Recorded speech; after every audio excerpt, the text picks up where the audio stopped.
Assalamualaikum warahmatullahi wabarakatuh. Saya Zmiazkia Zahra dari kelas 11-4, nomor absen saya 23. Di sini saya akan memaparkan materi yaitu tentang VOC, kekuasaan Republik Batak, kekuasaan Inggris, kekuasaan Belanda dan tanam paksa, politik pintu terbuka, dan politik etis. Selanjutnya, saya akan menjelaskan materi di menit-menit berikutnya. VOC atau singkatan dari Vereniging Oost-Indisch Campaign ini didirikan oleh Johan van Oldenbarnevelt dan atas prakarsa Prins Maurits sebagai wali negara Belanda pada 20 Maret 1602 yang dilatar belakangi dengan adanya persaingan dagang antar pedagang Belanda. Dan keberadaan VOC ini menjadi sangat menguntungkan bagi Belanda karena mengingat VOC menjadi pemasukan terbesar di Belanda. Sehingga pendirian perusahaan ini diresmikan dengan dikeluarkannya surat piagam oleh pemerintah Belanda yang memberikan monopoli perdagangan rempah-rempah kepada VOC di wilayah Hindia Timur. Dan tujuan utama didirikannya VOC adalah untuk menghindari persaingan antar pedagang Belanda, untuk mengatasi persaingan dengan pedagang Eropa lainnya, dan untuk menguasai dan memonopoli perdagangan rempah-rempah. VOC ini memiliki hak oktroy, di mana hak itu untuk memonopoli perdagangan, hak untuk mencetak mata uang sendiri, hak untuk mengadakan perjanjian dengan raja-raja lokal, hak untuk mendirikan dan memelihara angkatan perang, dan hak untuk memerintah daerah yang diduduki. VOC ini memiliki peran tersendiri, yaitu VOC sebagai perusahaan perdagangan, VOC sebagai politik, dan VOC sebagai militer angkatan laut VOC. Dan dalam waktu yang singkat, VOC ini mengalami kemajuan yang sangat pesat sehingga keberhasilan Belanda untuk melawan Portugis di Maluku ini berpeluang untuk memonopoli perdagangan. Dan untuk merealisasikan upayanya, Belanda ini menerapkan 4 kebijakan VOC. Yang pertama, yaitu kontingenten, yaitu kewajiban bagi rakyat untuk membayar pajak berupa hasil bumi kepada VOC. Yang kedua, verplichte referenti, yaitu penyerahan wajib hasil bumi atau menjual hasil bumi hanya kepada VOC dengan harga yang sudah ditentukan dan melarang menjual kepada bangsa Eropa lainnya. Yang ketiga, ekstirpasi, yaitu menebang tanaman rempah-rempah penduduk agar produksi rempah-rempah ini tidak berlebihan. Yang keempat, yaitu Hongetochten atau pelayaran Hongi, yaitu pelayaran pantai yang dilengkapi dengan angkatan perang untuk mengawasi jalannya monopoli perdagangan. Lalu, Pieter Both ini selaku gubernur pertama VOC pada 1610 sampai dengan 1614 yang bertugas menata kelembagaan VOC. Dan ia selama menjadi gubernur VOC ini melakukan beberapa hal.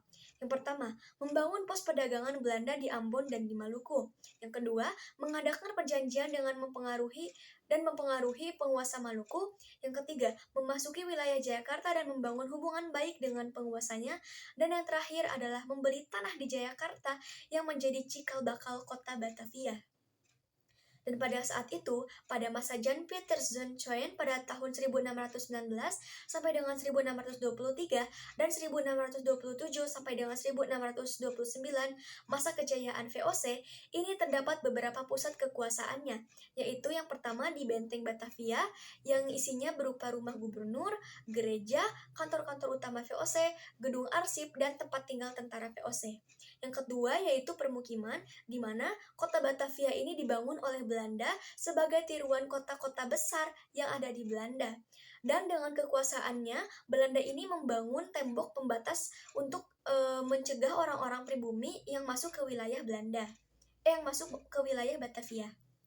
Dan VOC ini memanfaatkan konflik pribumi dan bertujuan untuk memperluas wilayah kekuasaan yang dimana penguasa meminta bantuan kepada VOC dan ingin mendapatkan imbalan berupa kekuasaan untuk membangun benteng pertahanan dan tempat untuk memasarkan barang di wilayah yang berhasil dikuasai. Dan selama masa perkembangannya, VOC ini telah banyak mengalahkan penguasa pribumi. Dan pada 1667 ini, VOC berhasil memaksa Sultan Hasanuddin untuk menyerah dan menandatangani perjanjian Bongaya. Sehingga kekuasaan VOC ini semakin luas ketika Raja Sulaiman dari Kalimantan Selatan memberikan hak monopoli dagang untuk VOC dan VOC pun memperluas wilayahnya sampai ke Papua. Dan ada beberapa cara VOC untuk menjalankan kekuasaannya, yaitu dengan melakukan kontingentan, menerapkan fair play teleferenti, melaksanakan Preangerstelzee, menerapkan Hohentochten, melakukan ekstirpasi, melakukan politik pecah belah atau yang biasa dikenal dengan beradu domba, menjalin kerjasama, dan memberikan imbalan pada raja dan bangsawan yang tunduk kepada VOC. Sehingga terjadinya keruntuhan VOC pada 1799 berawal pada tanggal 24 Maret 1749. Dan Belanda ini mengeluarkan undang-undang yang menetapkan Raja Willem IV sebagai pemimpin VOC dan panglima tertinggi tentara VOC. Struktur organisasi seperti ini tuh menyebabkan kepengurusan VOC telah lebih dekat dengan raja daripada pemegang saham. Akibatnya, kepentingan pemegang saham ini terabaikan dan VOC pun mulai terlilit pada utang dan mengalami penurunan pendapatan yang disebabkan karena besarnya pengeluaran pemerintah untuk membiayai serangkaian perang anggaran dan semakin membengkak karena pengurus VOC menerapkan sistem feodalisme dan di Indonesia. Dan para pegawai VOC memiliki kegemaran hidup mewah dan mendapatkan kepentingan pribadi untuk memperkaya diri daripada untuk kemajuan VOC. Oleh karena itu, VOC ini sering disebut dengan vergaan onder corrupt atau tenggelam karena korupsi. Akibatnya, dari berbagai kondisi buruk yang dialami VOC, akhirnya saham dan daerah kekuasaan VOC diambil oleh pemerintah Belanda untuk menutupi hutang VOC. Dan pada 31 Desember 1799, pemerintah Belanda resmi membubarkan VOC. Kekuasaan Republik Batak ini berawal dari tahun 1795, yaitu dari pasukan Prancis yang menyerbu Belanda dan kaum patriot yang ingin Belanda menjadi negara kesatuan. Dan hal ini pun membuat Raja Willem V melarikan diri ke Inggris dan Belanda pun berhasil dikuasai oleh Prancis. Di Belanda, Prancis ini membuat pemerintahan baru yaitu Republik Batak, di mana Republik Batak ini berada di bawah pimpinan Louis Napoleon yang merupakan adik dari Napoleon Bonaparte. Dan Raja Willem V ini melarikan diri ke Inggris. Ia mengeluarkan perintah surat yang dikenal dengan Surat-Surat Kew. Surat ini berisikan tentang perintah kepada Belanda agar menyerahkan wilayahnya ke Inggris, bukan kepada Perancis. Inggris pun bertindak cepat dan mengambil alih wilayah di Indonesia, seperti wilayah Padang, Ambon, Aceh, dan Batavia, sehingga Republik Batak pun ingin mengambil alih daerah bekas kekuasaan VOC di Kepulauan Nusantara. Tak lama kemudian, Louis Napoleon ini menunjuk kaum patriot untuk memimpin pemerintahan Belanda di Indonesia yang bernama Herman Willem Daendels, yaitu seseorang yang berjiwa muda dan berjiwa revolusioner. Daendels ini merupakan gubernur jenderal yang pada tahun 1808 sampai dengan 1812. Ia ini mempertahankan Jawa dari Inggris, ia menghapus feodalisme, ia menjadikan masyarakat Indonesia lebih dinamis dan produktif, dan ia juga mengeluarkan kebijakan-kebijakan dalam beberapa bidang tertentu. Yaitu yang pertama, ada kebijakan pertahanan dan keamanan, di mana kebijakan ini untuk memperbanyak jumlah pasukan sebanyak 18.000 orang pribumi.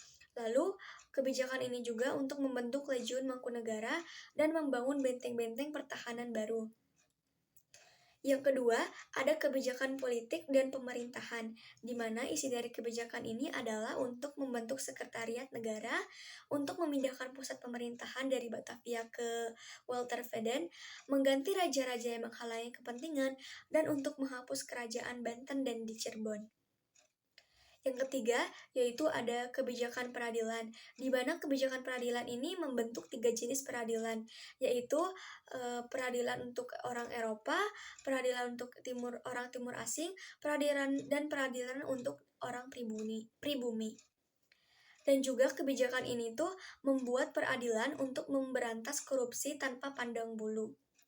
Dan yang keempat yaitu ada kebijakan sosial dan ekonomi, di mana yang dari kebijakan ini tuh ditugaskan untuk memperbaiki keuangan Belanda akibat kerugian VOC, yaitu dengan mengeluarkan uang kertas, dengan membentuk Dewan Pengurus Keuangan ataupun DPK, dan menjual tanah kepada pihak swasta, Tionghoa, dan Arab. Namun sayangnya, masa pemerintahan Dendels ini hanya berlangsung selama 3 tahun, karena ia ini sering memaksakan kehendak kepada penduduk ataupun bawahannya, dan ia juga tidak segan memberi hukuman yang berat kepada pegawai. Akhirnya, Dendels pun diturunkan jabatannya karena ia menjual tanah kepada swasta, namun hasil penjualannya ini digunakan untuk memperkaya dirinya, bukan untuk kepentingan VOC. Dan setelah Dendels ini dipecat, Louis Napoleon ini menunjuk Jenderal John William Johnson untuk menggantikan Dendels. Dan Johnson ini ditugaskan ke Indonesia mulai pada tahun 1811 untuk mempertahankan Jawa dari Inggris dan memperbaiki wilayah yang ditinggalkan oleh Dendels. Namun ternyata Johnson ini tuh tidak bisa membuat kinerja yang baik seperti yang diharapkan oleh warga-warga dari Republik Batav, di mana akibatnya juga terjadi serangan pasukan Inggris di Batavia yang tidak dapat ditahan oleh pasukan dari Johnson. Akhirnya, pada 26 Agustus 1811 ini, Batavia juga berhasil dikuasai oleh Inggris. Dan pasukan Johnson pun mundur sampai ke Semarang. Namun, ia meminta bantuan kepada Legiun Mangkunegara untuk memukul mundur Inggris. Namun sayangnya juga, pasukan Inggris ini lebih kuat dan berhasil mengalahkan pasukan Johnson di Tuntang Salatiga. Dan akhirnya pada tanggal 18 September 1811 dipaksalah untuk menandatangani perjanjian Tuntang melalui perjanjian tersebut Belanda ini mengakui kekalahan kepada Inggris, dan isi perjanjian dari perjanjian tersebut adalah di mana Pulau Jawa ini diserahkan kepada Inggris dan semua tentara Belanda ini menjadi tawanan Inggris. Kekuasaan Inggris ini di bawah pimpinan Raffles pada 18 September 1811. Dan Raffles ini memiliki 3 prinsip, yaitu segala bentuk kerja rodi dan penyerahan wajib dihapuskan, peranan bupati sebagai pemungut pajak pun dihapus, dan tanah adalah milik pemerintah. Raffles adalah seorang pemimpin yang berpandangan maju dan ingin memperbaiki tanah jajahan untuk meningkatkan kemakmuran rakyatnya. Raffles juga memiliki beberapa kebijakan tertentu. Yang pertama, yaitu kebijakan politik dan pemerintahan, di mana isi dari kebijakan ini adalah menjalin hubungan baik dengan penguasa lokal, membagi Pulau Jawa menjadi 18 keresidenan, mengangkat para bupati sebagai pegawai pemerintah dan mendapatkan gaji dalam bentuk uang tunai. Yang kedua, yaitu kebijakan sosial dan ekonomi. Isi dari kebijakan ini adalah menghapus segala bentuk penyerahan wajib, menghapus sistem kerja rodi dan perbudakan monopoli garam, menjual tanah kepada swasta dan melanjutkan ke penanaman kopi, memberikan kebebasan dalam usaha perdagangan, dan memberlakukan sistem sewa tanah. Adapun pengaruh-pengaruh positif pada masa pemerintahan Raffles, yaitu yang pertama mengenai buku sejarah Jawa yang berjudul The History of Java. Yang kedua, mengangkat kembali Sultan Sepuh sebagai Sultan Yogyakarta. Yang ketiga, adanya kebun raya Bogor. Yang keempat, ditemukannya bunga Rafflesia Arnoldi. Dan yang terakhir adalah dibentuknya perkumpulan 3 budaya dan ilmu pengetahuan. Dan salah satunya adalah Batavia's Genus Camp. Dan pada tahun 1815, Raffles ini kurang memuaskan dalam memberikan keuntungan bagi pemerintah Inggris, sehingga akhirnya ia pun digantikan oleh John Vendal, dan namun pada tahun 1816, Pulau Jawa pun harus diserahkan kembali kepada Belanda. Selanjutnya itu kekuasaan Belanda, di mana kekuasaan Belanda dan tanam paksa ini dimulai pada tahun 1816, di mana juga mengalami krisis ekonomi sehingga banyak mendanai untuk perang. Dan pada tahun 1829, Van den Bosch ini mengajukan usulan kepada Raja Belanda mengenai sistem politik dan ekonomi. Karena menurutnya, untuk memperbaiki perekonomian Belanda itu harus dilakukan penanaman tanaman di tanah jajahan, di mana tanaman yang bisa laku di pasar dunia yaitu dengan sistem kerja rodi kepada para pribumi. Dan prinsip dari Van den Bosch adalah tanah jajahan harus dieksploitasi semaksimal mungkin. Dan pada akhirnya, sistem tanam paksa pun disetujui oleh Raja Belanda. Nah, tanam paksa ini apa sih? Tanam paksa adalah sistem yang mewajibkan para petani pribumi untuk menanam tanaman yang dapat diekspor di pasar dunia. Dan contoh tanamannya yaitu seperti kopi, tembakau, tebu, dan nila.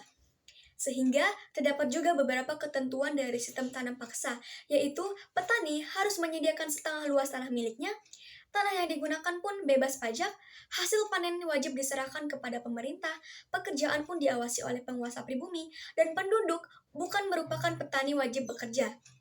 Dan dari yang kita ketahui, sistem tanam paksa ini dengan bentuk memaksa petani untuk menanam banyak, dan penggerak petani pun penghubung dengan pemerintah, sehingga mendapatkan bonus berupa kultur prosenten, yaitu berupa penyelewangan tanam paksa berupa luas tanah.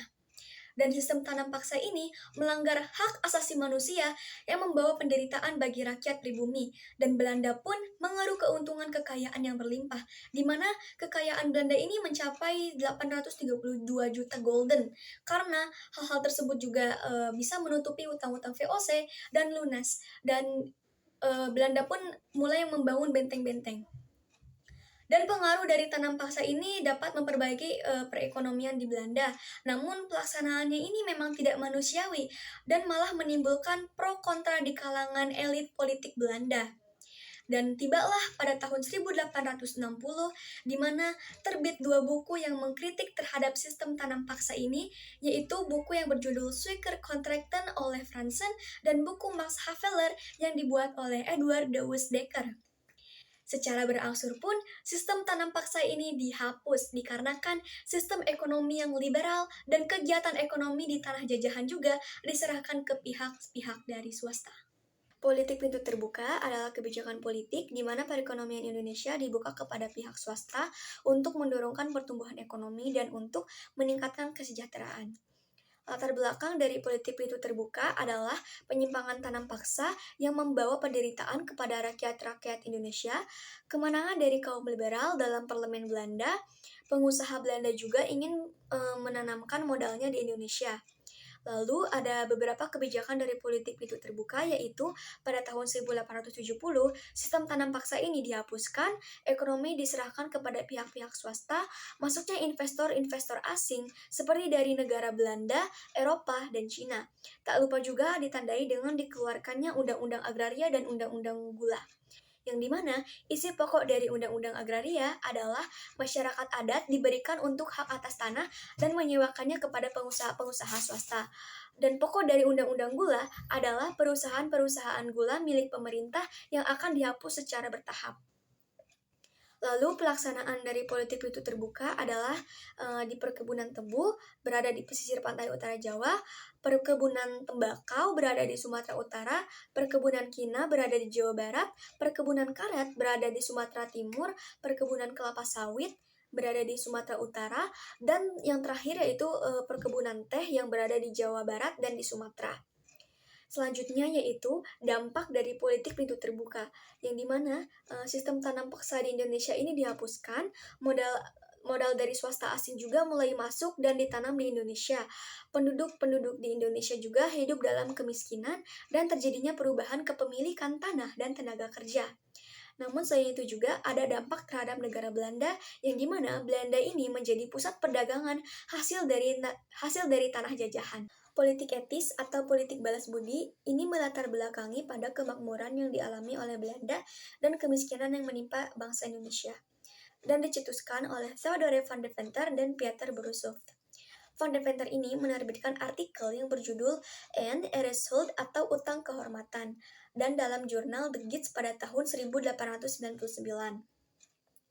Van Deventer ini juga menyusun program yang perlu dilaksanakan di Indonesia dalam rangka membalas budi, yaitu caranya dengan meningkatkan kehidupan bangsa Indonesia. Sehingga pada tanggal 17 September 1901, Ratu Wilhelmina ini menerapkan yang namanya politik etis. Terdapat juga beberapa program dari politik etis. Yang pertama yaitu edukasi, di mana pendidikan dengan membuka sekolah-sekolah model barat diharapkan juga lahir kesetaraan dan emansipasi. Yang kedua dari irigasi, yaitu untuk membangun saluran irigasi, pembangunan sarana-prasarana pertanian, subsidi industri, dan kerajinan pribumi. Yang ketiga ada emigrasi, yaitu program perpindahan keluar Jawa sampai di Suriname yang bertujuan untuk pemerataan jumlah penduduk. Selanjutnya ada penyimpangan dari politik etis. Yang pertama dari edukasi, ini hanya untuk mendapatkan tenaga kerja terdidik yang upahnya rendah. Selain itu juga terdapat diskriminasi dalam pendidikan. Yang kedua dari irigasi, yaitu hanya untuk mengairi perkebunan Belanda. Dan yang ketiga yaitu dari emigrasi, di mana bukan untuk pemerataan penduduk, akan tetapi digunakan untuk pemenuhan tenaga kerja perkebunan di luar Jawa. Selanjutnya ada dampak dari politik etis, yaitu pembangunan sarana prasarana yang menunjang aktivitas pertanian, pembangunan sarana transportasi, dan memunculkan kaum terpelajar cendekiawan yang mempelopori pergerakan nasional Indonesia. Selanjutnya, pemerataan penduduk Indonesia, dan yang terakhir yaitu meningkatnya kesadaran bangsa Indonesia untuk meningkatkan hak-hak. Baik, terima kasih kepada Bu Eva yang telah mendengarkan penjelasan materi dari saya hingga selesai. Demikian penjelasan materi VOC sampai dengan politik etis yang bisa saya sampaikan. Terima kasih atas perhatiannya. Wabillahi taufiq walhidayah. Wassalamualaikum warahmatullahi wabarakatuh.